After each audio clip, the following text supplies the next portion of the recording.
추석이 되어서 우리가 많은 것들을 누리고 나누게 되는데 그 중에 오늘 저는 떡에 대한 얘기를 여러분하고 함께 하고 싶습니다. 지난 주간에 제가 밴쿠버에 가서 친구 목사님의 교회에서 함께 여러 가지 나눔을 하는 중에 우리 교회 빵 굽는 소식이 거기까지 가 있어가지고 어떻게 하다가 빵을 굽게 됐는지 자세히 묻더라고요. 또 그 이후가 어떻게 됐는지 관심이 있는 모양이에요. 그래서 제가 저야 누가 와도 똑같이 얘기를 다 합니다. 있는 대로 숨길 것도 없고 과장할 것도 없고 축소할 것도 없습니다. 이해할 건 이해하고 아니할 건 아니하면 되거든요. 그래서 어쨌든 여기까지 와서 네 군데 지금 선교사들에게 빵터가 생겨서 그들이 또 빵사역을 통해서 생명의 떡을 함께 나누는 일을 감당하고 있다고 그랬더니 우리 교회를 참 축복하는 마음으로 서로 하는 아름다운 나눔들이 있었어요. 때 맞춰서 인도에 섬기고 있는 우리 사무점이죠. 유영재 선교사님이 엊그제 그 한인들 모임에 나가면서 빵을 한 이만큼을 들고서 가는 것을 봤어요. 그러면서 거기에 쓰시기를 빵도 나누고 또 뭐 소품도 나누고 이런 시간을 갖는다고 하는데 우리말로 수다 떨러 간다고 그렇게 얘기하더라고요. 그래서 참 오병이어라는 게 우리에게 주신 일을 우리가 순종하면서 감당해 놨더니 이게 그냥 우리 동네에서 끝나는 게 아니더라고요. 하나님께서 하시는 일을 보면 참 놀랍습니다. 또 저희가 한 것이 혹시 잘한 게 있다면 잘한 거 잘 되는 거니까 다른 사람들이 또 같이 비슷한 일들을 자꾸 해나가면 정말 누룩처럼 퍼져나가서 쉽게 보면 아무것도 아닌 것 같지만 그런 사역들이 땀들이 모여져서 하나님 나라를 이루는 거 아니겠어요? 그러다 보면 둥근 보름달 같은 영성들이 생기는 거고, 우리 목사님도 기도하셨지만 도도 말고 돌도 말고 한 가위만 같아라, 그죠? 이런 풍요로운 나눔들이 하나님 나라의 기쁨들을 함께 나누는 축복된 현장으로 우리들 가운데 있으시기를 주님의 이름으로 축복합니다. 오늘 받들어 읽은 본 말씀은 오병이어에서부터 시작되는 말씀이에요. 요한복음 6장이죠. 1절로 15절 말씀은 오병이어에 대한 이야기인데, 그 오병이어의 이야기 우리는 수도 없이 많이 들은 얘기고 우리 교회에서 더더욱이 빵사역 때문에 제가 여러 번 얘기를 하고 있습니다. 오늘 본문은 그 이후에 되는 이야기거든요. 먼저 오병이어부터 좀 보죠. 신학교를 졸업한 한 전도사님이 교회 담임 전도사로 부임을 해가지고 설교를 하게 되는데 하필 오병이어를 설교하게 됐습니다. 근데 그날 설교를 하면서 정말 준비를 많이 하죠. 밤을 꼬박 새고 합니다. 저는 그때부터 지금까지 토요일 날은 밤을 새는데 아마 이 전사님도 그랬으리라 생각을 해요. 그리고 강대사님 올라섰는데 여러분들처럼 저를 다 쳐다보고 있는 거예요. 근데 저처럼 한 30년 했으면 그게 어떤 기대가 있는지 어떤 분위기가 있는지 좀 알거든요. 근데 처음 올라왔을 때는 정말 앞이 까매집니다. 그래서 당황을 해가지고 이분이 설명을 하기를 떡 5개와 물고기 2마리로 5,000명을 먹이고 12광주를 남았습니다, 이 얘기를 해야 되는데 그걸 거꾸로 잘못 설명을 했습니다. 떡 5,000개와 물고기 2,000마리로 5명을 먹이고 12광지를 남겼습니다, 이렇게 말을 헷갈리게 했다는 거예요. 교인들이 막 킥킥킥대고 웃기 시작했습니다. 이상하잖아요. 그때부터 무슨 설교를 했는지 모르고 끝까지 다 했대요. 집에 가서 가만 생각해보니까 그 사람들의 얼굴이 생각이 나는데 어떤 분이 그 예배 끝나고 나는데 그러더래요. 그건 나도 하겠수다 그러더래요. 가만 생각해보니까 그렇잖아요. 5,000개 갖고 5명 누가 못 나눠줘요, 그죠? 집에 와서 생각해보니까 야, 이거 큰일 났다. 한 주 내내 고민하다 그 다음 주에 다시 가가지고 설교를 합니다. 설교할 때 내가 지난주에 설교한 거 녹음도 들어보고 했는데 말을 잘못했다고, 여러분 용서하라고, 회개했다고 그러면서 5,000개와 2,000마리 가지고 한 게 아니고 5개 떡과 2마리 가지고 5,000명을 먹이셨다고 제대로 설명을 했대요. 그랬더니 그 나도 하겠다라는 그 사람이 다시 그렇게 얘기하더라죠. 그것도 어렵지 않다 그러더래요. 그래서 아니 어떻게 그걸 할 수 있느냐고, 물고기 5마리, 떡 2마리. 그랬더니 지난주에 나눠주고 남은 거 있지 않느냐고 그러더랍니다. 아주 고전적으로 목사님들이 하는 이야기인데 그 웃자고 제가 하는 얘기예요, 순전히. 근데 우리 석관교회 어떻습니까? 저는 해외 나가서도 많은 사람들을 만나보면 자기에게 정말 물고기 2,000마리 떡 5,000개가 있어도 5명도 못 나눠주는 사람이 있어요. 신기하죠? 예. 근데 우리는 뭐 그렇게 싸놓고 사는 교회도 아니고 그래요. 그런데 어떻게 섬기고 나누다 보니까 하나님께서 사용하셔서 오병 이후의 기쁨을 누리게 하세요. 그게 명절입니다.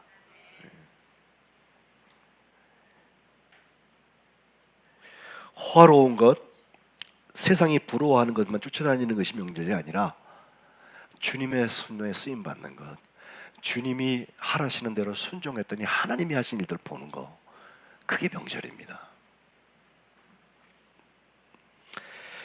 2주 전에 제가 말씀드린 것처럼 순종은 다 따져보고 하는 게 아니에요. 명령이니까 했더니 하나님이 하시는 것을 보는 거예요. 그리고 그 순종의 시간은 나중에가 아니고 바로 지금입니다. 두 아들의 이야기를 하지 않았습니까? 예 하고 가지 않은 아들과 실소이다 했다가 나중에 아버지의 말씀 따라서 갔던 아들. 너희가 보기엔 누가 아버지의 뜻대로 한 아들이냐? 주님 물으시죠. 오병이어의 기적에 보면 바로 그 얘기가 들어있어요. 예. 너희가 먹을 것을 주어라 하셨을 때도 그랬고, 또 정말 받은 거는 물고기 2마리와 떡 5덩어리 주님께 드린 거 그대로 받았을 텐데, 그걸 제자들이 나누기 시작했을 때 결국 5,000명이 먹고 12광주리가 남는 기적이 남았다는 거 아니에요. 저는 주일학교에서 이걸 배우면서 5 더하기 2는 5,000 더하기 12광주리, 그 숫자를 열심히 외웠습니다. 왜? 성경 퀴즈 할 때마다 그거 나오거든요. 근데 가만 성경을 읽어보면은 5 더하기 2가 5,000 더하기 12이 되었다는 것보다 훨씬 중요한 얘기가 거기 있어요. 바로 순종의 이야기죠. 주님이 하라 그런 대로 했더니 그런 일이 일어났다는 거예요. 순종해서 주님의 하신 기적을 경험한 사람들은요, 자고하지 않습니다. 왜? 주님이 하셨는데 우리가 어깨에 힘줄 이유가 뭐가 있어요? 오히려 나를 사용해 주신 게 감사하고, 또 그 다음에 주님께서 어떤 계획을 가지고 어떤 사명을 내게 주시나, 어떤 비전을 주시나, 그걸 집중할 일이지, 과거의 성공에 만족해서 우리가 이쯤 됐다고 우쭐해가지고 바벨탑을 쌓고 있어요. 지난 화요일 날 5.8 지진이 경주에 일어나가지고 다들 놀랐다고 그러고, 저도 외국에서 아주 유심히 보았어요. 예? 근데 어떻습니까? 하나님이 땅 흔드는 거 쉽습니다. 더 이상 안전지대가 아니다, 우리도 내진 설계해야 된다, 지금 그런 얘기하고 있을 때가 아니에요. 하나님이 이 역사를 어떻게 운행하실까지에 대한 관심이 있어야 돼.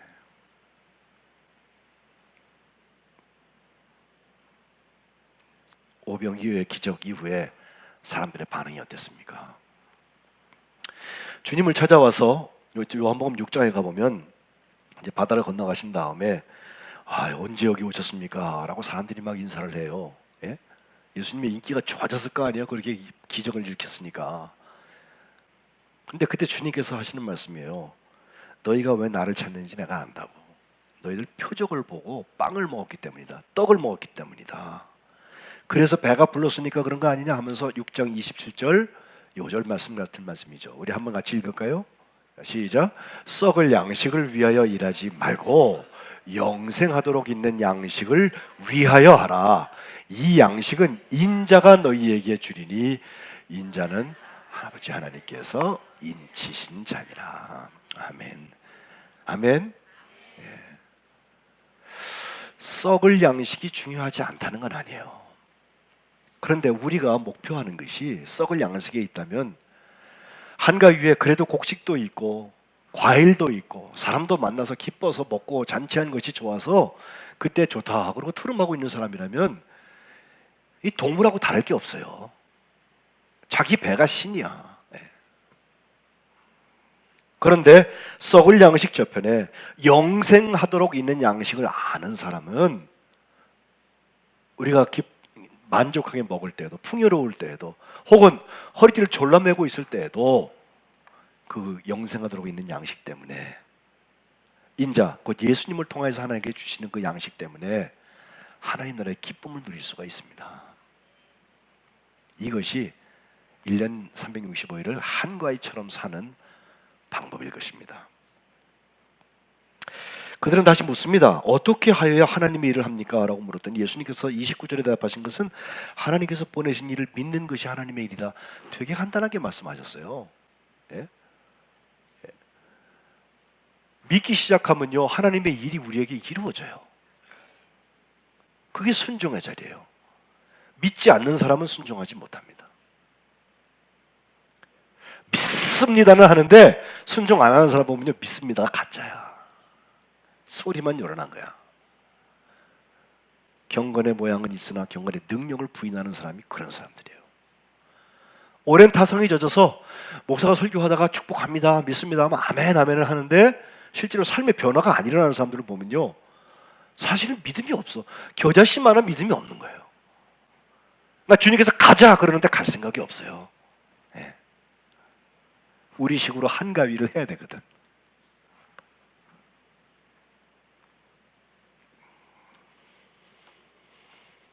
주님을 향하여서 자꾸 기적을 묻는 사람들에게 주님이 하신 말씀이죠. 나는 생명의 떡이다.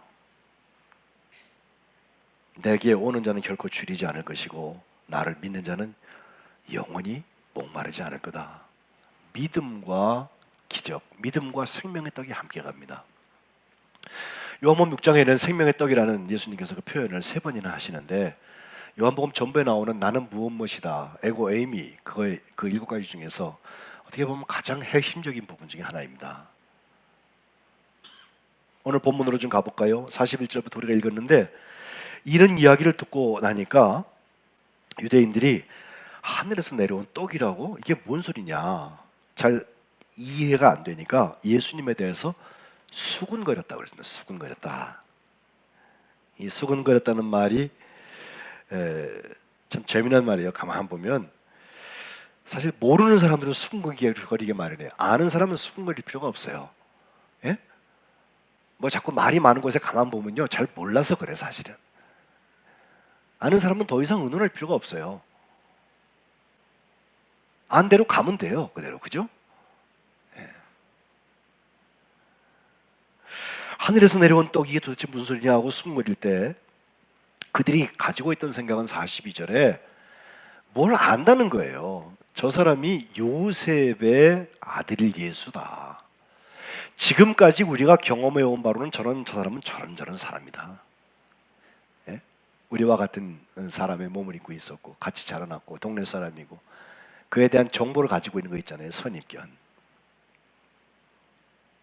그 부모를 우리가 아는데 아니 부모로부터 온 게 맞지. 우리 추석 때문에 우리 형제자매들 다 만나는 것처럼. 그죠? 오래 봐서 알잖아요. 옛날에 뭐 했는지도 알고 잘한 것도 아는지만 못한 것도 알잖아요. 서로. 그런데 어찌하여 자기가 하늘에서부터 왔다고 하느냐. 이게 이제 수군거리는 대상이 되는 거예요. 주님께서 거기다가 한 말씀 하십니다. 너희는 서로 수군거리지 말라. 나를 보내신 아버지께서 이끌지 아니하시면 아무도 내게 올 수 없으니 오는 그를 마지막 날에 내가 다시 살리리라 말씀하세요. 이제 이쯤 되면은 십자가와 부활 우리가 배워서 알고 있는 사람들에게는 이게 이해가 가요. 근데 그거 모르는 그 당시의 사람들은 한번 생각해 보세요. 뜬금없이 하늘에서 내려온 산 떡이라고 그러더니 그 다음에 뭐 죽고 사는 얘기를 자꾸 해요. 예? 그런데 이 이야기는 이미 그 앞에 주님께서 하신 말씀입니다. 내가 하늘에서 내려온 것은 내 뜻을 행하려 하는 것이 아니라 나를 보내신 이 아버지의 뜻을 행하려고 한 것이다 하시면서 내게 보내신 자 중에서 내가 하나도 잃어버리지 않고 마지막 날에 다시 살리는 그것이 아버지 뜻이라는 거예요. 그러니까 주님은 어디서 와서 어디로 가는 것이 분명해요. 경험한 분이에요. 그런데 그걸 경험하지 못한 사람들에게는요, 수수께끼 중에 수수께끼입니다. 어떻게 사람이 떡이냐? 분명히 아버지를 알고 우리가 함께 살았는데 우리와 똑같은 것인데 어떻게 하늘에서 왔다는 말을 할 수 있지? 질문투성이에요. 어떻습니까? 여기다 주님께서 하시고 싶은 말씀이 있어요.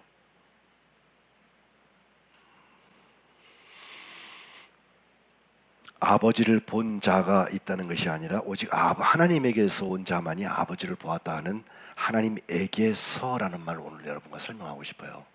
예? 하나님에게서부터 내가 왔다 그러면 하나님은 거기 계시고 나만 뚝 온 것 같잖아요. 근데 여기 에게서라는 말이 파라라고 하는 헬라어 전치사를 쓰는데 그것도 역시 함께 중에 하나예요. 제가 함께 그러면 여러분 여러 번 얘기하듯이 쐰이라는 진짜 함께가 있고요. 그보다 조금 멀리 떨어져 있는 메타라는 함께가 있고 여기 파라라는 것도 함께라는 뜻을 쓸 수 있는데 영어로 말 때 from with라고 그래서 어디로부터 왔지만 그 본질이 함께 있는 걸 말해요. 그러니까 예수님이 내가 아버지께로부터 왔다라고 할 때에는 아버지는 거기 계시고 내가 여기 뚝 떨어져 있는 것이 아니라 내가 여기 와 있을 때 아버지가 나와 함께 하신다는 뜻이에요. 생명의 떡이 그와 같은 것을 설명하고 있습니다. 주님이 떡을 떼주시잖아요. 근데 그걸 또 뗐더니 또 떡이 생겨서 많은 사람을 먹였다. 이런 기적인 것처럼 주님이 내가 생명의 떡이다, 하늘에서 내려온 생명의 떡이다 말씀하실 때는 그 떡을 먹는 사람에게 하나님께서 주시는 영원한 생명이 새롭게 시작되는 거예요. 여러분, 이것에 대한 상징으로 우리가 성찬식을 합니다. 지난주에도 했고 곧 또 세계성찬주일에 또 합니다. 그런데 성찬 그 기구로 되어져 있는 것을 먹으면은 그것이 캐톨릭에서 말하는 것처럼 화채설, 먹을 때 싹 예수님의 몸으로 변하고 먹을 때 싹 예수님의 피로 변한다. 그래서 포도주를 마셨는데 갑자기 피 맛이 난다고 말하는 사람들까지 있어요. 심지어 조금 신비적인 사람들이죠. 저는 그렇게 믿지는 않아요. 그러나 주님이 말씀 그대로 나를 기념하여서 이것을 하라고 하셨고 명령입니다. 순종하는 겁니다. 순종하는 사람들에게는요, 순종하는 사람들에게 주시는 하나님의 플러스가 있어요. 해보면 왜 이렇게 하라고 그러셨는지 알게 돼. 예? 성찬의 신비가요, 여러분 건강해서 교회에서 기회 있을 때 먹을 때는 모르죠. 병상에 오래 계신 분들 찾아가서 병상에서 성찬해보면요, 몇 년 동안 한 번도 먹지 못하신 분들이 있어요. 그분들은 교회에 대한 기억, 성찬에 대한 기억이 있어요. 생명의 떡을 먹는 그 반가움이 있어요.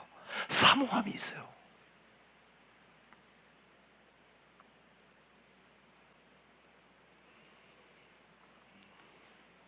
하나님에게서 온 자만이 아버지를 보았다. 주님 말씀하시는 거예요. 그리고 주님께서 47절부터 오늘 본문에 꼭 설명하고 싶은 것은 이것입니다. 믿는 자는 영생을 가졌다. 바로 그 믿음이 영원한 생명이다. 그래서 내가 곧 생명의 떡이라고 오늘 말씀하고 계신 것입니다.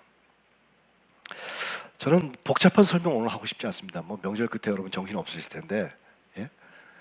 근데 우리가 이것 하나 알아야 돼요. 오병이어의 기적을 통해서 질량 보존의 법칙이 깨졌다, 이런 얘기 하려는 거 아니에요. 주님이 하시면 지금도 하실 수 있어요. 땅을 가르치는 분이 뭘 못하시겠어요. 그런데 이렇게 부정적이고 파괴적인 걸 보지 마시고 다른 사람 볼 것도 없었다. 나를 구원하기 위해서 주님께서 저 십자가에서 몸을 찢고 물과 피를 다 흘리신 그 십자가 사건은 바로 생명의 떡의 사건입니다. 그것이 나를 위하여서 피 흘리신 것이 믿어지고 나를 위하여서 찢기신 것이 믿어지는 사람, 성령께서 함께 하기 때문에 그 믿음이 생겨요. 그런데 그 사람에게 영원한 생명을 주실 줄로 믿습니다. 이것을 말씀하시려고 요한복음 6장 굉장히 길게 기록했어요. 40년 동안 출애굽한 이스라엘 백성들이 가나안에 갈 때까지 그들이 농사지지도 않았고 뭘 많이 가지고 나온 것도 아닌데 40년을 먹고 살았거든요. 어떻게 가능했을까? 먹어야 되는데 바로 일용할 만나를 하나님께서 주셨고, 또 고기 먹고 싶다고 할 때는 메추리를 몰아주셨다. 성경 그렇게 기록합니다. 그걸 자기들이 기억해서 생명의 양식에 대한 한 끼 식사를 먹은 사람들이 예수님을 향해서 묻는 거죠. 모세는 광야에서 만나를 우리에게 줬다고. 사실은 하나님이 주신 거죠. 그 만나는 하나님에게로부터 온 것이죠. 하나님의 생명이 담겨 있는 거죠. 근데 사람들 어떻게 봅니까? 모세한테 갔더니 말이야 매일 아침마다 먹을 것이 있더라. 거지 근성이죠.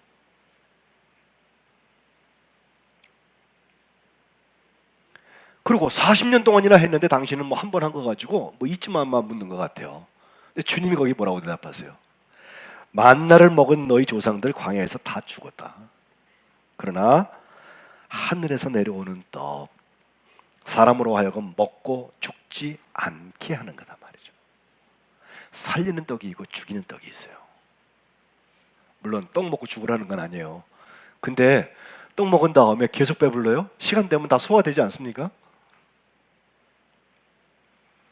이번에 밴쿠버 가서 친구한테 가는데 아내가 떡을 잔뜩 싸줘가지고서 그걸 가져가서 밴쿠버에 있는 친구와 또 다른 목사님들과 또 예전에 제가 가르치던 학생들도 거기서 지금 정착해서 잘 살고 있는 이들이 있어서 다 불러가지고서 떡을 같이 나눠 먹는데 그렇게 마음이 풍요로워지더라고요. 예? 얼리지도 않고 바로 떡 한 그릇 갖다 같이 나눠 먹어도 그렇게 좋더라고요. 근데 그 맛있고 좋은 떡은요, 떡이라는 음식의 떡이 있는 거 아니지. 그걸 가지고 와서 함께 나누는 사랑과 또 함께 나누는 대상들이 있기 때문에 이게 추석떡인 거 아니에요? 네. 그와 같이 주님께서 하시는 말씀 마지막 절, 나는 하늘에서 내려온 살아있는 떡이다. 사람이 이 떡을 먹으면 영생하리라. 내가 줄 떡은 곧 세상의 생명을 위한 내 살이라고 주님 말씀하십니다. 이 명절만 되면 부모님들이 참 고생하시죠. 음식 하시느라고 고생하시고 자식들을 위하여서 또 축복하시느라고 얼마나 분주하신지 몰라요. 근데 우리 어르신들만 아니라 부모 세대들을 향하여서 정말 살을 다 찢어가지고선 자식들을 키웠던 그 부모들, 나 돌보지 않고 자식들을 위해서 희생했던 부모들, 그들은 예수님의 마음을 조금 알 수 있을 거예요. 네. 저는 제가 딸이 있어서 감사해요. 그 딸을 사랑해 보면 하나님이 나를 어떻게 사랑하신지 조금 알 수 있어요.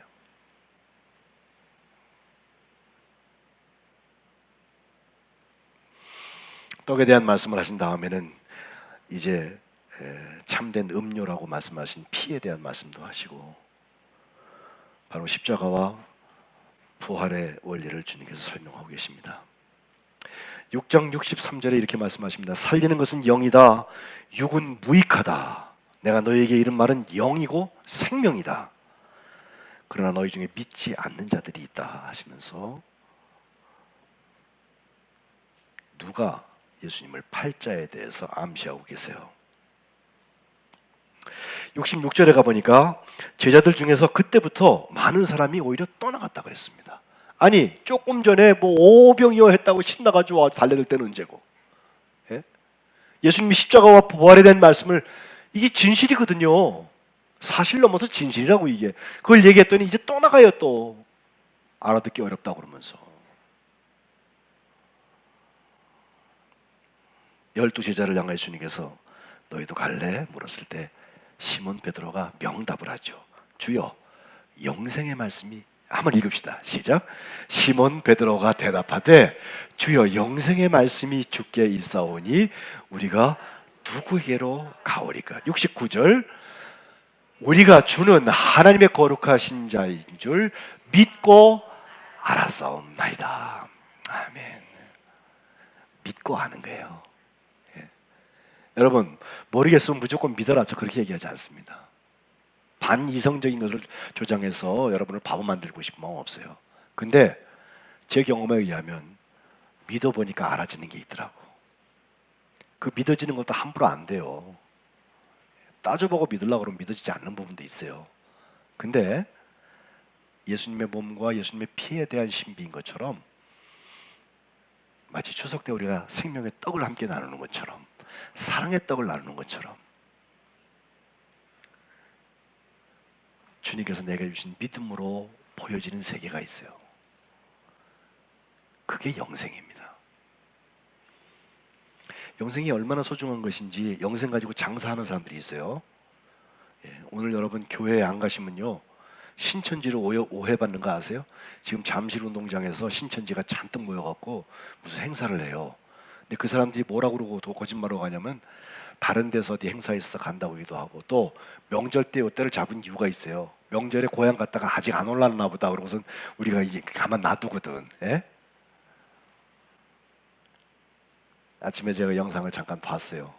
지금 뭐 제식 훈련하고 뭐 이상한 거 하고 그러더라고. 예? 근데 보세요. 이단들이 꼭 그렇게 비슷비슷하게 만들어놔요. 성경 다 얘기해요. 근데 목적이 다른 데 있어. 끝이 다른 데로 가요. 잘 나가다가 이만희 뭐 이런 거. 예? 그거 깔 때까지는 한참을 걸립니다. 요즘에 CBS 방송하고 신천지하고 오랫동안 지금 싸움하고 있거든요. 우리도 CBS 지금 후원하잖아요. 관심 있어 이렇게 들여다보고 있으면요, 참 어처구니 없다죠. 예? 근데요, 14만 4천 명이 넘어가가지고 사람 자른데 거긴 지금 더 안 받는데 뭡니까? 영생 가지고 장사하는 거예요. 기독교를 믿던, 예? 기독교에 소속되었던, 예수 믿었다는 사람들이 거기 많이 팔려간다고 그러는데 이유가 뭐예요? 진짜 생명의 떡의 맛을 몰라. 예수님이 십자가 가지고서 우리에게 하려고 했던 게 뭔지 경험 못한 거야. 그러니까 남들이 뭐라고 하면 거기 눈이 팔리고 귀가 열리죠. 그분 예수님이 나를 구원하셨는데 어디 이만희가 들어와요? 택도 없는 얘기입니다. 성령께서 내 안에 거주하시면서 지금도 나를 운행하시는데 어디 이만희가 들어와요? 어디? 그렇게 영적 불멸력이 없어.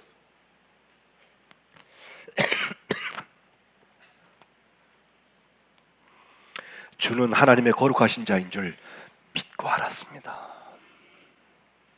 그래요, 베드로입니다. 그래서 말씀을 정리하고 싶어요. 오늘 요한복음 6장에는 생명의 떡, 하늘에서 온 떡, 예수님께서 본인은 그렇게 설명하세요.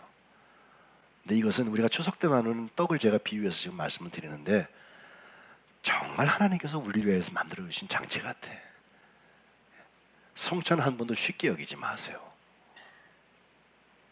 앞으로 성찬 못 받고 천국 가는 일도 있을 수 있어. 그렇잖아요. 갑자기 5.8이 지진이 났대. 얼마나 놀랐나 몰라 저도. 예? 여러분, 생명의 떡이신 예수님과 함께 플러스로 천국을 이 땅에서 누리는 주의 자녀들 다 되시기를 주님의 이름으로 축복합니다.